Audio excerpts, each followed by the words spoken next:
Ons lees die oordenking vir 20 Mei uit Die Here is my herder met die vriendelike vergunning van Lizette Murray. Die opskrif vanoggend is die see. Ons teksvers kom uit Psalm 65 vers 8. U laat die gedruis van die see en die geraas van die golwe en die rumoer van die nasies bedaar. Dawid is 'n waarnemer.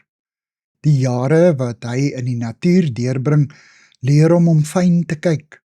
Hy sien die allerkleinste veldblom, maar ook die reuse arende wat bokant hom sweef. Die berge se donker klowe en kranse tussen die blou uitspansel. Die blink rivier in die vallei. Koeltebome met voëls in hulle takke.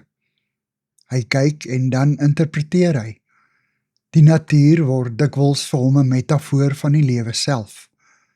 Die see met sy onpeilbare dieptes en golwe wat met briete krag teen die rotse slaan, moes vir Dawid, wat gewoond was aan die stilte van die uitgestrekte woestyn, vrees aan die hand gewees het.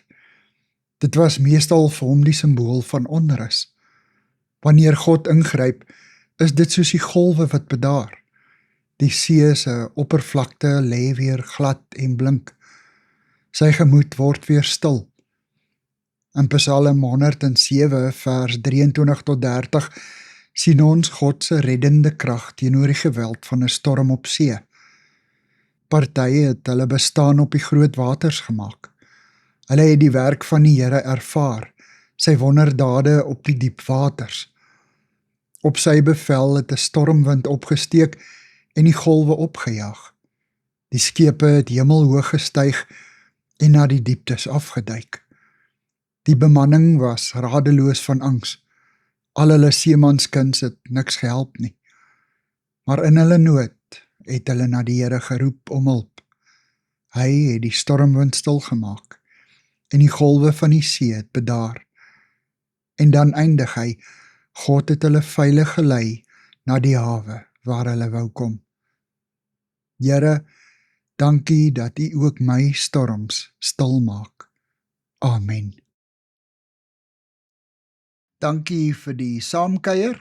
Ek deel Lizette se kontakbesonderhede in die inligtingsparagraaf van die kanaal. Daar is ook skakels na voorlesings van Lizette se ander publikasies wat hier beskikbaar is.